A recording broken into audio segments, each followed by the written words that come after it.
नमस्कार श्रोते हो. मी डॉक्टर नियती चितलिया. सुप्रजा मध्ये मी काउन्सिलर आणि ऍडवायझर म्हणून काम करते. सुप्रजा हा एक पेरेंटिंग प्रोजेक्ट आहे. पालकत्व हे कधीही एक परफेक्ट पालकत्व नसतं, पण पालकांना असं वाटत असतं की आपण कुठेही चुकू नये. त्यांचे जे काही प्रश्न असतात त्यांची उत्तरं आम्ही द्यायचा प्रयत्न करतो आणि त्याचबरोबर मुलांना सोशल मीडियापासून, टॅबपासून, फोनपासून, टीव्ही पासून लांब ठेवण्यासाठी म्हणून कथामाला, गीतमाला, संस्कारमाला असे उपक्रम पण आम्ही राबवतो. प्रश्न तुमचे उत्तर आमची, पालकांची शाळा आणि आरोग्य कसं नीट टिकवायचं ह्याच्याबद्दल आम्ही अनेक वेबिनार घेतलेले आहेत. सुप्रजाचा युट्यूब चॅनल आहे.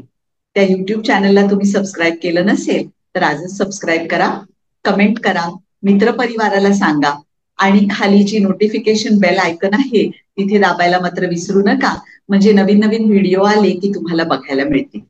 जुने व्हिडिओ सुद्धा ह्याच्यावरती अवश्य बघा. त्याच्याबद्दल काही प्रश्न असतील तर तुम्ही आम्हाला विचारू शकता. नवदुर्गा हा उपक्रम आज गेली 3 वर्ष आम्ही राबवतोय. आज हे आमचं 4थं वर्ष आहे. तुमच्या माझ्यासारख्याच बायका पण वेगळ्या वेगळ्या क्षेत्रामध्ये आपलं कुठेतरी नाव कमवतायत किंवा नाव रुजू केलेलं आहे. त्यांच्या मार्गामध्ये आलेले अडसर, त्यांच्या काही गमती जमतीचे अनुभव, असं सगळं त्या आपल्याला सांगतात.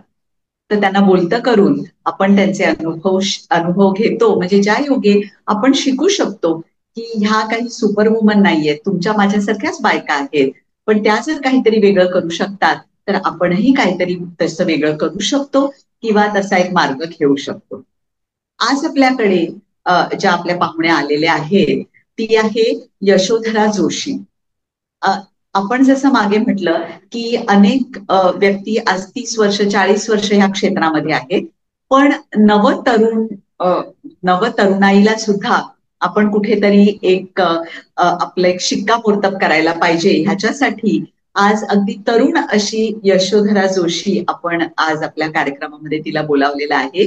ही फिजिओथेरपिस्ट आहे आणि फिजिओथेरपीला आजकाल अतिशय आपल्या जीवनामध्ये खूप मोठं स्थान मिळालेलं आहे. ते ती कसं काय करते, त्याचं शिक्षण घ्यायचं म्हणजे काय करायचं, तिच्या जीवनामध्ये फिजिओथेरपीला काय स्थान आहे, या सगळ्या गोष्टी आपण तिला बोलतं करून जाणून घेणार आहोत. तर पहिलं म्हणजे यशोधरा, मी तुझं मनापासून स्वागत करते. आज वेळात वेळ काढून तू आमच्यासाठी, आम्हाला मार्गदर्शन करण्यासाठी तयारी दाखवलीस, त्याच्याबद्दल टीम सुप्रजाच्या तर्फे मनापासून आभार.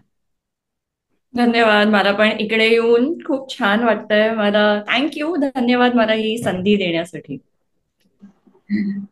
तर आपण सुरुवातच करूया की फिजिओथेरपीकडे वळायचं हे तुझं पहिल्यापासून स्वप्न होतं का? असं ऍडमिशन मिळाली म्हणून तू घेतलंस? एकंदर काय तुझं सुरुवात कशी झाली ते सांग. तर हो, असं म्हणता येईल की माझं स्वप्न होतं. मला आधीपासूनच मेडिकल या क्षेत्रात जायची इच्छा होती. त्याच्यामधली त्याच्यामधलं एक क्षेत्र म्हणजे फिजिओथेरपी. आता फिजिओथेरपी म्हणजे तुम्ही त्या पेशंट बरोबर म्हणजे एक प्रवास करता. आता सर्जरी झाल्यानंतर किंवा इन जनरल काही कारणामुळे काय दुखापत असेल ती, तर आता बऱ्याच वेळेला काय होतं, दुखण्यामुळे तुम्हाला काही करता नाही येत. तुम्हाला मेन म्हणजे तुम्ही कधी कधी झोपू पण नाही शकत. तुम्हाला एवढं दुखणं असतं, तुम्ही तुमची नेहमीची कामं करू नाही शकत.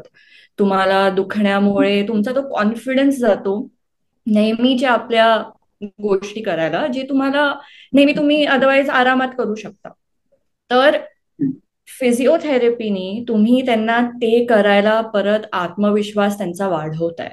त्यामुळे त्याच्यापेक्षा जास्त आय थिंक रिवॉर्डिंग काहीच नाही असू शकत. आणि फक्त व्यायामानीच नाही, पण तुम्ही त्यांना मानसिक आणि भावनिक पण आधार देताय.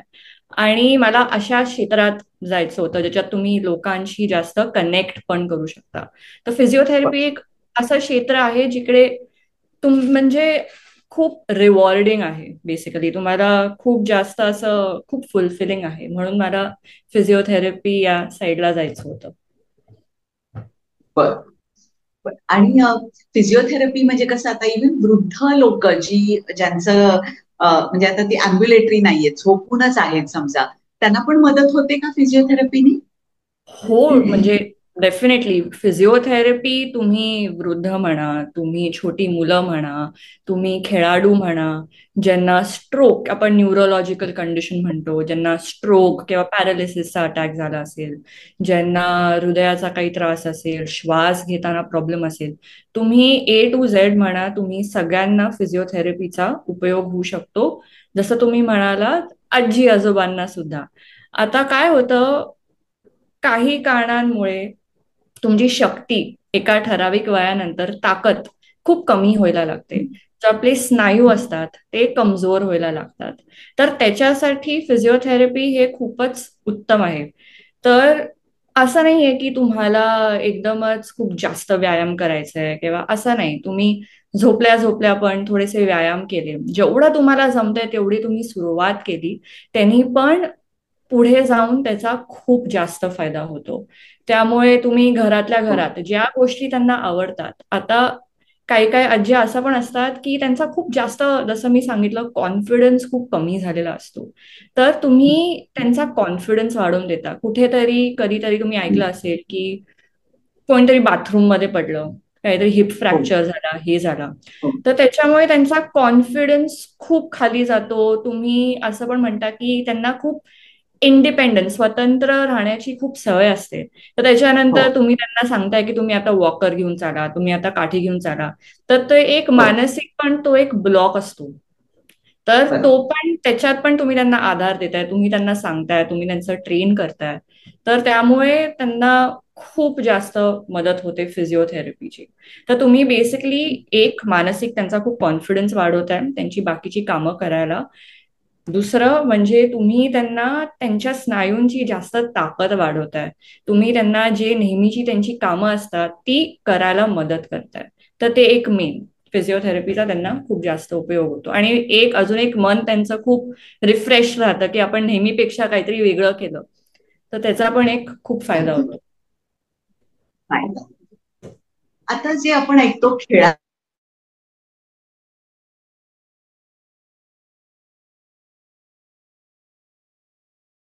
तर हे खेळाडूंचं फिजिओथेरपी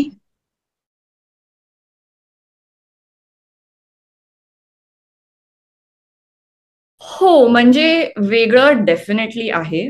म्हणजे आता अभ्यास तसा सेम असतो, पण आता हे जे खेळाडूंचे फिजिओथेरपिस्ट असतात ते वेगळं, त्याचं स्पेशलायझेशन आहे. असतात त्यांना प्रत्येक खेळाचा टेक्निक, त्याचा खूप जास्त अभ्यास करावा लागतो. कारण काय, तुम्ही त्या खेळाडूंना त्याच्याप्रमाणे ट्रेन करत आहात. आता ही जी खेळाडू असतात त्यांची लाईफस्टाईल पण खूप जास्त ऍक्टिव्ह असते. त्यामुळे चान्सेस पण खूप जास्त असतात की त्यांना दुखापत पण जास्त होणार, काहीतरी टेअर होऊ शकतो, स्प्रेन होतं, काही होऊ शकतं. तर त्यामुळे हे जे खेळाडूंचे फिजिओथेरपिस्ट असतात ते बघतात की हे कसं आपण प्रिव्हेंट करू शकतो. आता एक टीम असते, बेसिकली तुमचा कोच असतो, तुमचा एक स्ट्रेंथ अँड कंडिशनिंग कोच असतो, तुमचे फिजिओथेरपिस्ट असतात, न्यूट्रिशनिस्ट किंवा डायटिशियन असतो, त्यांचे वेगळे स्पोर्ट्स सायकोलॉजिस्ट असतात. त्यामुळे ही सगळी टीम मिळून एक साथ काम करतात. आता हे सगळे बघतात. आता तुम्ही क्रिकेटमध्ये बघितलं की बॉलर, आता बॉलिंगची पण वेगळी वेगळी स्टाईल असते. आता हो, एक बॉलर पण फास्ट बॉलर असतो, मीडियम पेस्ट बॉलर असतो, त्याच्यात पण वेगळे वेगळे त्यांचे डिव्हिजन हो, असतात. तर हो, आता हो, ते सगळे टेक्निक अनालाइज करतात की ठीक आहे, आता हा इथून ते इथपर्यंत पळतोय, त्याच्यात काय आपण करेक्ट करू शकतो, काय करू शकतो. मग फिजिओथेरपिस्ट पण त्याच्यावर सांगतो की हा, आपण आता ह्याच्यावर जास्त काम करूया, हा मसल त्याचा जास्त टाईट वाटतोय, आपण ह्याच्यावर जास्त काम करू शकतो, आपण हे इम्प्रूव्ह करायला अजून काय करू शकतो. तर ऑन फील्डच नाही, पण बाकीच्या त्यांच्या ट्रेनिंग प्रोसेसमध्ये पण फिजिओथेरपिस्टची इन्व्हॉल्वमेंट खूप जास्त असते. आता काही दुखापत झाली, काही इंजुरी झाली फील्डवर, तर तुम्ही परत त्यांना त्या फेज मधून कसं बाहेर आणू शकता, परत कसं त्यांना हो, त्या लेवलवरच आणू शकता, तर ते पण आहे. आता ऑन फील्ड तुम्ही बघितलं तर कोणतरी काहीतरी पडलं, काहीतरी झालं, तुम्ही जसं तुम्ही सांगितलं, तुम्ही बघता की फिजिओथेरपिस्ट एकदम पळत जातो त्या फील्डवर, ते चेक करतात कसं काय झालंय, पुढे खेळू शकतात का, का आता मॅच थांबवावी लागेल. आता तो निर्णय पण त्या क्षणावर तो फिजिओथेरपिस्टच घेतो की ठीक आहे, आता तुम्ही फिट आहात, तुम्ही खेळू शकता, किंवा आता नाही, आपल्याला परत जाऊन बघावं लागेल कसं काय करायचं ते. तर खूप खेळानुसार आहे बेसिकली. आता क्रिकेट एक झालं, आता हो. बॅडमिंटन मध्ये तुम्ही खूप खांद्याचा वापर करता, तर खांद्याचे खूप आणि जास्त इंजुरीज लंजेस असतात. एक्झॅक्टली, आणि लंजेस पण. एक्झॅक्टली, हा. एक्झॅक्टली. तर मग फ्रंट लंज, साईडला लंज, त्यामुळे त्यांना परत अँकल इंजुरीज खूप होतात, नी इंजुरीज होतात. तर प्रत्येक स्पोर्ट्स प्रमाणे पण तुमचे साधारण दुखापत ठरलेली असते की हा, हे ह्याला जास्त प्रोन आहे, हे करू शकतात, आपल्याला ह्याच्यावर जास्त काम करायचंय. तर त्यामुळे डेफिनेटली नेहमीच्या म्हणजे बाकी फिजिओथेरपिस्ट पेक्षा एक खेळाडूंची फिजिओथेरपिस्टला वेगळं असतं. वेगळंच. म्हणजे ते वेगळं स्पेशलायझेशनच आहे. तसंच मग कार्डिओ फिजिओथेरपी पण तसं वेगळंच आहे का, असं ब्रांच दुसरं आहे का तुम्ही? हो. तर आता आमचा जो कोर्स असतो तो 4.5 वर्षांचा असतो. तर बरं. त्याच्यात आम्हाला शिकवलं सगळं असतं. पण आता स्पेशलायझेशन कसं, त्याच्यामधलं तुम्ही एक घेता आणि त्याच्याबद्दल पुढे जास्त अभ्यास करता. अभ्यास तर कर. ज्याचं बॅचलर्स झालंय तो पण करू शकतो ट्रीटमेंट, पण ऑफकोर्स कार्डियाक फिजिओथेरपिस्ट आता असं आपण म्हणतो त्याला जास्त माहिती असते. आता कार्डियाक फिजिओथेरपिस्ट जो असतो तो जास्त करून स्वतःचे त्यांचे क्लिनिक पण असतात, पण ते परत एका टीम मध्ये काम करतात. आता कार्डियाक फिजिओथेरपिस्ट त्यांचा कार्डिओलॉजिस्ट असतो, परत जसं मी सांगितलं त्यांचा डायटिशियन किंवा न्यूट्रिशनिस्ट असतात त्यांचे वेगळे. So it's a team work हो. जे असतं ते. तर बरं. त्याच्यानंतर कार्डियाक फिजिओथेरपिस्ट ज्यांना हृदयाचा प्रॉब्लेम असतो, हार्ट अटॅक म्हणा, हार्ट फेलियर म्हणा, कुठलंही काही, किंवा इवन ब्रीदिंग प्रॉब्लेम जो असतो म्हणजे आस्थमा झाला, निमोनिया झाला, तर ते एकाच क्षेत्राखाली येतं सगळं. तर बरं. हॉस्पिटलमध्येच सगळं फिजिओथेरपीचं सुरू होतं. आणि इवन जे तुमच्या कार्डियाक सर्जरीज होतात, तर कार्डियाक सर्जरीज नंतर पण खूप जास्त गरजेचं आहे की तुम्ही फिजिओथेरपी सुरू कराल. कारण तुम्हाला श्वास घ्यायला त्याच्यानंतर खूप प्रॉब्लेम होतो, तुमचा स्टॅमिना कमी होतो, तर तुमची एक्सरसाइज करण्याची कपॅसिटी कमी होते. म्हणजे 50 मीटर चालल्यावर तुम्हाला दम लागायला लागतो. तर तेव्हा एक हो. फिजिओथेरपिस्ट येतो. करेक्ट. तर त्यामुळे तुमचे ते सगळे पॅरामीटर्स चेक करतो आपण, त्याच्याप्रमाणे हळूहळू आपण एक्सरसाइजेस सुरू करतो, ज्यांनी परत तुम्हाला तुमच्या रुटीनला जायला मदत होईल. आणि परत असं व्हायला नको म्हणून एक असं प्रिकॉशन, त्याच्यासाठी आपण परत तुमच्या हो. शरीराला ट्रेन करतोय म्हणून. तर बाकीचे पण फॅक्टर्स आपण बरं. कन्सिडर करतो. आता जे जे पण कार्डियाकचे पेशंट असतात त्यांना परत थोडंसं कधी कधी अंडरलाईंग हायपरटेन्शन असतं, डायबिटीज असतं, तर ते पण आपण कसं कंट्रोल करून अजून कसं लाईफस्टाईल आपण चेंज करू शकतो. तर बेसिकली आपण क्वालिटी ऑफ लाईफ जी म्हणतो ती त्यांची वाढवतो. तर तसं. बरं. बरं. तर आता हे फिजिओथेरपी आपण त्याला नाव दिलेलं आहे. त्याच्यात आणि व्यायाम व्यायाम म्हणजे मला काय म्हणायचंय की आता योगामध्ये जसं मसल स्ट्रेचिंग, स्ट्रेंथनिंग, लेंथनिंग होतं, आणि जिम मध्ये मसल स्ट्रेंथनिंग होतं. त्याच्याबरोबर फंक्शनल ट्रेनिंग आपण घेतो कुठल्या आपल्या जॉब प्रमाणे. तर त्याच्यात आणि फिजिओथेरपीमध्ये काय फरक आहे?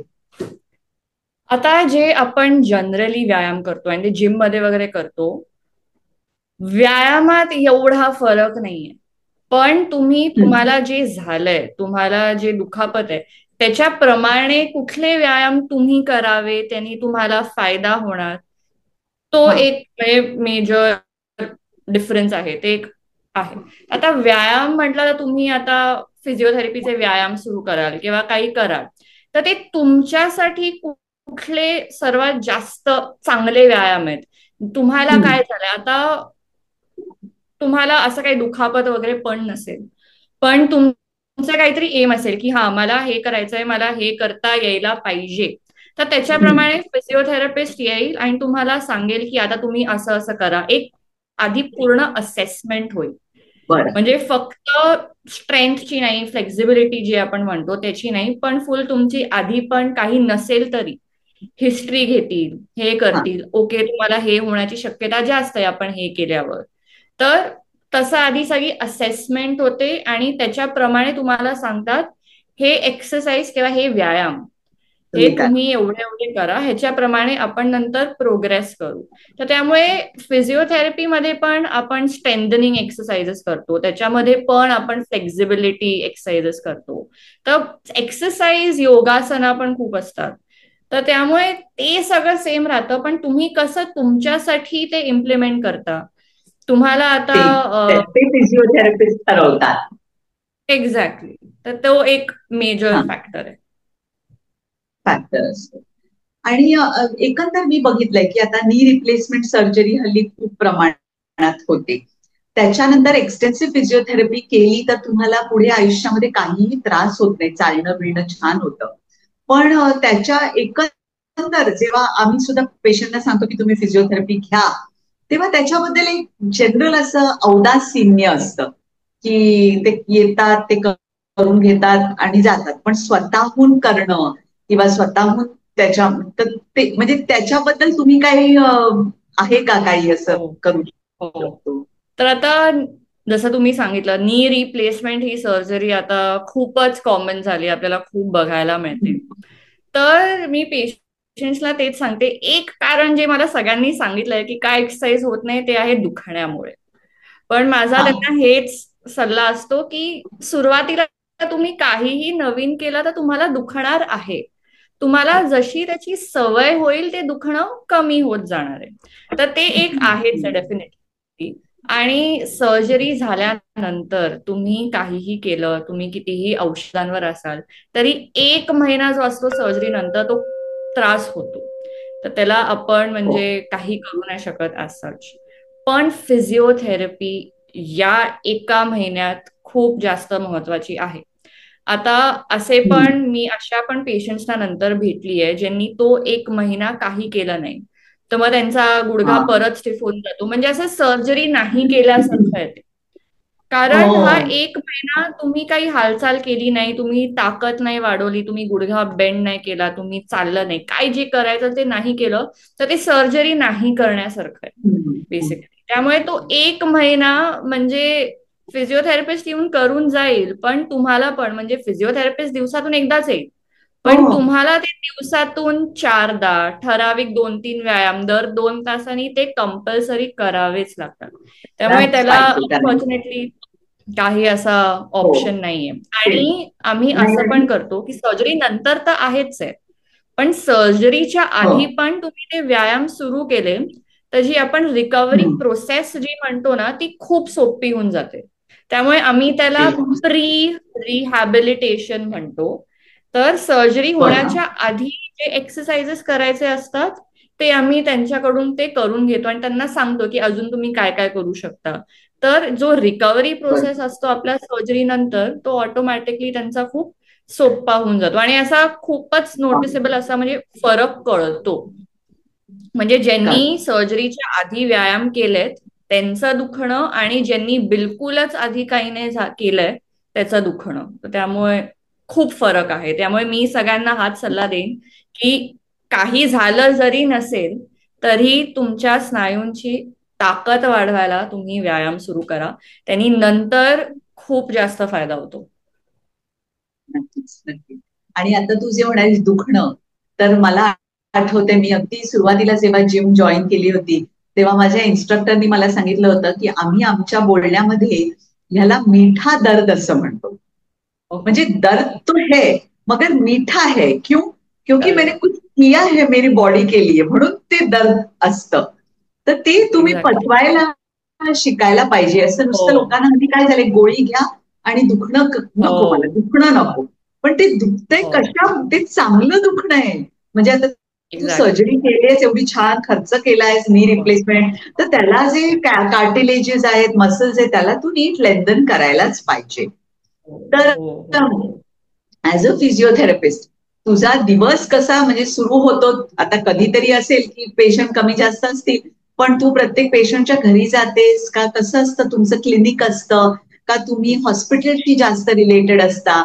किंवा जसं आता हम्म. तू म्हणाली की कोणाकडे गेली, खूप दुखलं तर कटकट करणारी पेशंट नको, असं काय एकंदर तुझे एक्सपिरियन्स हम्म. म्हणजे एक गमतीशीर अनुभव सांग किंवा एक सिरियस अनुभव सांग, असं काहीतरी आम्हाला.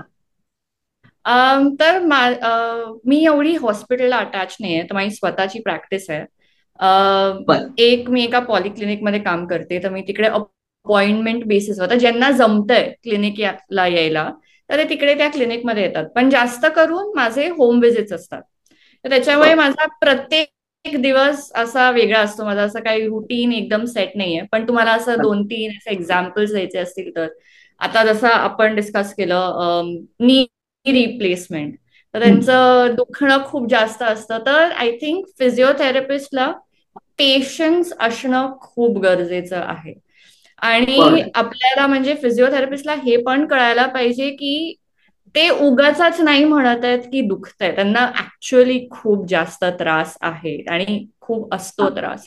त्यामुळे ते फिजिओथेरपिस्टला पण कळायला पाहिजे की आपण कितपत ह्यांचं घेऊ शकतो. आणि म्हणजे ती जसं तुम्ही सांगितलं, त्यांना समजवता यायला पाहिजे की हे किती गरजेचं आहे.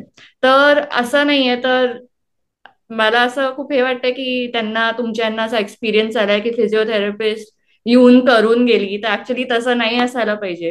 की तुम्ही जाताय, तुम्ही जरा जसं मी सांगितलं भावनिक आणि जरा मानसिक पण त्यांना आधार देताय की हे होणार आहे, हे बरं होणार आहे, पण आपल्याला ह्याच्यासाठी हे करावं लागणार आहे.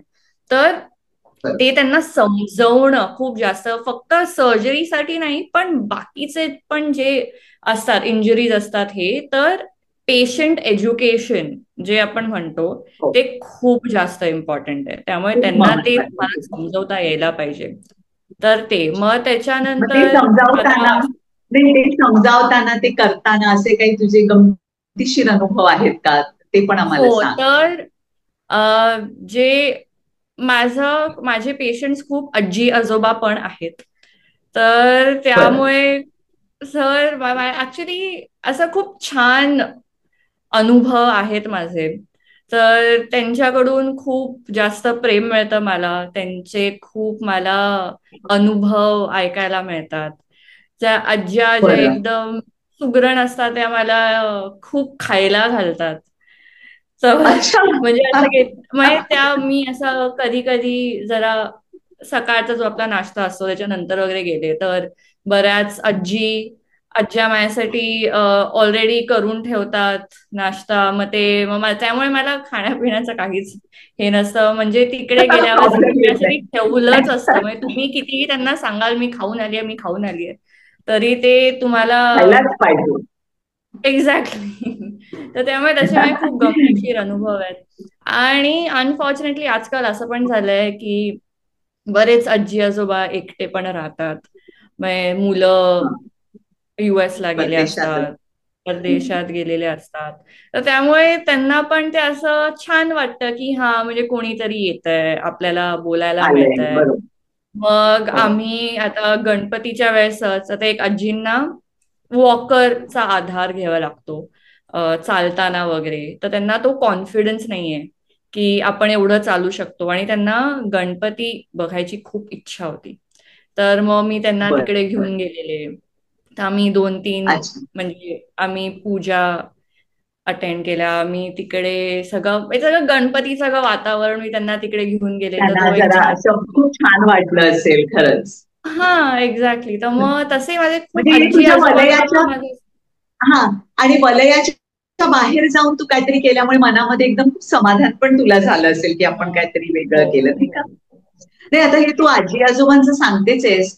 आपले पण अनेक जे प्रेक्षक आपले ग्रुप्स आहेत त्याच्यामध्ये अनेक आजी आजोबा आहेत, आणि आम्ही त्यांना नेहमी सांगत असतो की तुम्ही एक्सरसाइज करा. तर एजिंग हे, एक चांगलं एजिंग व्हावं ह्याच्यासाठी व्यायाम किती महत्वाचा आहे ह्याच्याबद्दल थोडस सांग.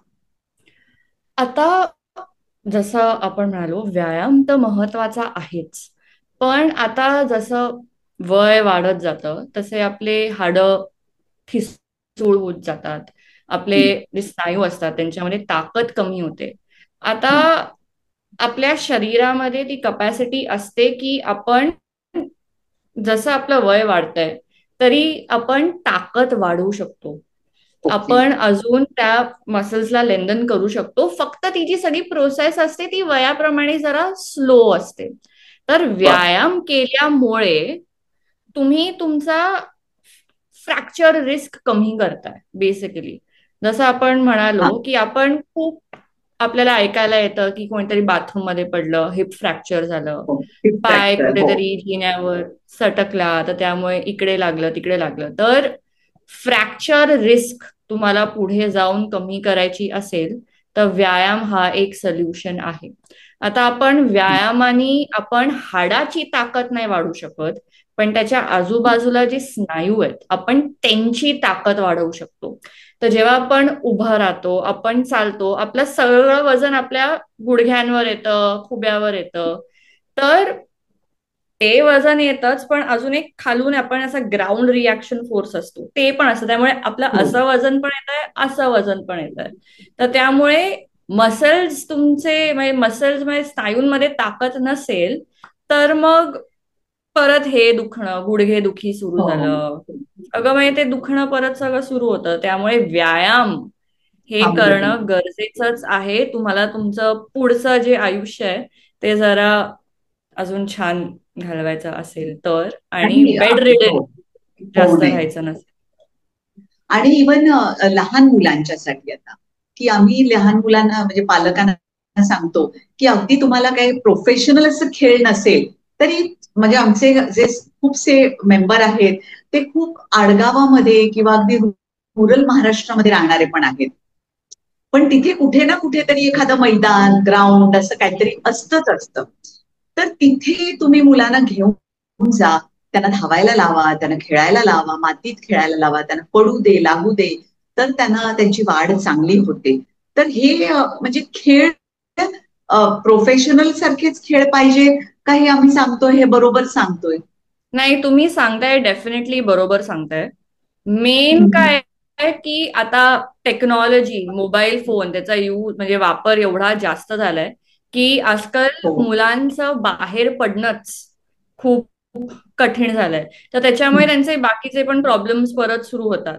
तर जसं तुम्ही सांगितलं अगदी बरोबर, प्रोफेशनल खेळ असं हम्म. कंपल्सरी नाही की तुम्ही त्यांना या क्लासमध्ये घाला, या क्लासमध्ये घाला. तुम्ही बाहेर जाऊन त्यांना धावायला लावा, तुम्ही कसंही बॅडमिंटन खेळा, काही खेळा, म्हणजे ग्रुप करा. असं नाही की बऱ्याच आता लोकांना मुलांना कंटाळा येतो की आता मी एकटं जाऊन काय खेळू, आता बाकी कोणी हे, तर मग सगळ्यांना बोलवा, एक ग्रुप तयार करा. तर आता शाळेचा पण लोड एवढा वाढला आहे की मुलं असं पण म्हणतात, बरीच मुलं म्हणतात की नाही खूप अभ्यास आहे हे ते, मला आता खाली जायला वेळ नाही. परत मग तुमचे अभ्यासाचे क्लासेस, शाळा सोडून ते पण सगळं काय काय सुरू झालंय. तर त्याच्यामुळे एक ग्रुप तयार करायचा, असं आम्ही ऍक्च्युली केलेलं. आम्ही असं मुलांचे ग्रुप तयार केलेले, आणि दिवसातून तुम्ही जरा अर्धा तास 45 मिनिटं जरी त्यांना बाहेर थोडस खेळायला दिलं, ज्याच्यामुळे परत थोडस, आता मुलांच्या हाडांमध्ये एक असे झोन्स असतात जे ज्याच्यामुळे वाढ होते, हाडांची वाढ होते. हा. तर हा. हाडांची वाढ व्हायला त्याला स्टिम्युलस लागतो, त्याला लोड लागतं, त्याला वजन लागतं. तर हा. त्याच्यामुळे ही सगळी ऍक्टिव्हिटी, बाहेर जाऊन खेळणं, जरा पळणं जास्त महत्वाचं असतं. त्यामुळे त्यांची वाढ पूर्ण व्हायला प्रॉपर आणि चांगलं व्हायला त्याच्यासाठी जास्त महत्वाचं आहे की खूप त्यांनी बाहेर महत्वाची आहे. जाऊन कुठेही काय होईना खेळायला. जरा धावावं, खेळावं तसं. खेळायला. तर यशोधरा, तू आम्हाला आता खूप सुंदर माहिती की काय काय आपण कसं कुठल्या पद्धतीने आपण व्यायाम करायला पाहिजे, किंवा फिजिओथेरपिस्टचा ऍक्च्युली आपल्या आयुष्यात काय रोल असतो ते सांगितलं. तर आमचे जे सगळे प्रेक्षक आहेत, आता मी जसं म्हटलं, नवीन जन्म किंवा इव्हन प्रेग्नंट वुमन पासून ते तिचं मूल 20 वर्षाचं होईपर्यंत असे ग्रुप्स आहेत. तर त्या सगळ्या लोकांना तुला काय संदेश द्यायला आवडेल, काहीतरी आम्हाला एक हे सांग. तर माझा संदेश असा असेल की तुम्हाला जिम मध्येच जायचंय व्यायाम करायला असं काही नाहीये. तुम्ही घरी पण व्यायाम करू शकता. अम, जास्त करून बायकांसाठी ताकद वाढवण्याचे व्यायाम खूप जास्त गरजेचे आहेत. कारण मेनोपॉज नंतर आता हॉर्मोन लेवल सगळे वर खाली होतात. मेनोपॉज नंतर ऑस्टिओपोरोसिसचे पण चान्सेस खूप जास्त असतात. त्यामुळे त्याच्यानंतर परत तुमचा फ्रॅक्चर रिस्क वाढतो, तुमचं गुडघे दुखी, मान दुखी, सगळं त्याच्यानंतर ते सगळं सुरू होतं. ते सगळं पुढे ढकलायला आपण काय करू शकतो, स्ट्रेंथ ट्रेनिंग म्हणजेच व्यायाम वाढवण्याचे एक्सरसाइज. हे मी सगळ्यांनाच हा संदेश देते. तर आधीपासूनच वीसीच्या 20व्या वयाच्या नंतरच तुम्ही हे जेव्हा सुरू करता तेव्हा तुम्हाला खूप जास्त पुढे जाऊन त्याचा फायदा होतो. तर ते हे एक. आणि जसं मी सांगितलं, जिम मध्ये जाणंच हे जरुरी नाही आहे. तुम्हाला आता जे आधी तुमचा छंद असेल तुम्हाला ते कराल. तुम्हाला इन जनरल बॅडमिंटन खेळायला आवडत असेल, तुम्हाला खाली सकाळी किंवा संध्याकाळी वॉकला चालायला आवडत असेल, तर तुम्ही ते करा. ऍक्टिव्ह राहणं म्हणजे आता मी बऱ्याच महिलांकडून ऐकलंय की ऍक्टिव्ह राहणं म्हणजे ते सांगतात, हा मी ऍक्टिव्ह आहे म्हणजे मी घरातली सगळी कामं करते. तर घरातली सगळी कामं करणं हेच म्हणजे तुम्ही ऍक्टिव्ह राहताय असं नाही. तुम्हाला तुमच्या बॉडीला जरा थकवायचंय. तर जसं तुम्ही सांगितलं, मीठा दर्द, ते गरजेचं आहे. म्हणजे तुमच्या शरीराला कळलं पाहिजे की ओके, जे पण मी आता व्यायाम केलेत हे मला झेपत नाहीयेत, हे मला झेपत नाहीयेत म्हणजेच आता मला ह्याच्यासाठी काहीतरी करावं लागणार आहे. तर हा. तेव्हा तुमचं शरीर, जे स्नायू आहेत ते मसल, जे आपले फायबर्स असतात ते जास्त वाढवायला लागतात, त्याची हा. साईज वाढते. तर तेव्हा आपल्या बॉडीमध्ये आपल्याला ते चेंजेस दिसतात. तर त्यामुळे ते मीठा दर्द ते गरजेचं आहे. त्यामुळे फक्त घरी आपण घरची कामं हे करून तुम्ही व्यायाम करताय, हे व्यायाम करताय म्हणजे असं नाही. तुम्हाला अजून तुमच्या शरीराला जरा थकवायला पाहिजे ते. आणि कधी कधी अजून एक असं असतं की मला एकटं करायला नाही आवडत, मला एकटं खाली जाऊन कुठे मी वॉक घेऊ, मी एकटी कुठे जिमला जाऊ, मी एकटी कुठे इकडे जाऊ. तर ग्रुप क्लासेस, तर तुम्ही तुमचा एक ग्रुप तयार करा, एक मंडळ जॉईन करा. तुम्ही एक ठराविक वेळ ठरवा, तर त्याच्याप्रमाणे सगळ्या भेटल्या, थोड्या गप्पा गोष्टी झाल्या, तुम्ही थोड्याशा चाललात, हे केलं तुम्ही एक साथ काहीतरी, आज आपण ह्याचे व्यायाम करूया, आज आपण ह्याचे व्यायाम करूया. तुम्ही तसं करू शकता जरा सवय लागेपर्यंत. तुम्हाला डान्सची, नृत्याची आवड असेल तर तुम्ही डान्स क्लास जॉईन हो. करा. तुम्ही सायकलिंग करा. तर त्यामुळे व्यायाम म्हणजे फक्तच जिमला जाणं किंवा असं म्हणजे अशा बोरिंग गोष्टी नाहीये. तुम्ही खूप काय काय करू शकता तुमच्या शरीराला ऍक्टिव्ह ठेवायला. त्यामुळे असं ऍक्टिव्ह राहणं खूप जास्त गरजेचं आहे. आता एक मी तुम्हाला उदाहरण देऊ शकते की जो व्यक्ती व्यायाम करत होता तो काही कारणामुळे पडला, त्याचा पाय ट्विस्ट होऊन काही खेळताना काही बर. पडला. आणि जो नव्हता करत तो पडला, तर त्याच्यामध्ये खूप जास्त फरक आहे. म्हणजे जो हो. व्यायाम करत होता त्याला फक्त थोडासा मुक्का मार लागून ठीक आहे झालं, आता मी ठीक आहे. पण जो व्यायाम नव्हता करत, कारण त्या मसल्सला एवढी पकड नव्हती, कारण त्यांच्यात एवढी ताकद नव्हती, लिगामेंटला काहीतरी झालं, मसल टेअर झाला, तर त्यामुळे हा. तो खूप फरक पडतो. त्यामुळे तुम्ही जरी तुमच्या तिशीमध्ये असाल किंवा ह्याच्यात असाल, तुम्ही व्यायाम करत असाल तर तुम्हाला खूप त्याचे नंतर फायदे होतील. की तुम्ही कुठे पडलात, काहीतरी हे झालं, कुठे हे लागलं, तर त्याचे जे इफेक्ट्स म्हणतो आपण, जी दुखापत असते ती खूप कमी होते तुम्ही व्यायाम करत असाल तर. तर एक किती सुंदर तू सांगितलंस की लहानपणी वाढ चांगली व्हावी आणि मोठेपणी तुम्ही कुठे पडलात किंवा काही झालं तरी सुद्धा तुम्हाला त्याचा इम्पॅक्ट एवढा जाणवत नाही. एजिंग चांगलं होतं. त्यामुळे सगळ्या दृष्टीने तुम्ही घरातलं काम करा, ते वेगळी गोष्ट आहे, त्याच्यामध्ये ऍक्टिव्हिटी तर असायलाच पाहिजे. पण त्याच्याबरोबरच तुमचे स्नायू हे चांगले बळकट असायला पाहिजेत, लॉंग असायला पाहिजे, ज्यायोगी तुमचं आयुष्य खूप छान राहील. तर इतकं सुंदर तू आम्हाला मस्त मार्गदर्शन केलंस यशोधरा. आमच्या टीमच्या तर्फे तुला आयुष्यात पुष्कळ यश मिळो, नावातच तुझ्या यश आहे, पण तसं भरघोस यश मिळो असं आमच्या टीमच्या तर्फे मी तुला आशीर्वाद देते. आणि तू वेळात वेळ काढून आमच्यासाठी एवढं सुंदर आम्हाला मार्गदर्शन केलंस त्याच्याबद्दल मी तुझे मनापासून आभार मानते.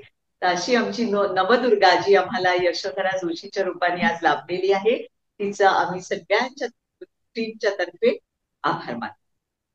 धन्यवाद मला पण संधी द्यायला आणि इकडे सगळ्यांना फिजिओथेरपीचा महत्व हा मला सगळ्यांना सांगता आला, तर त्याच्यासाठी खूप खूप धन्यवाद.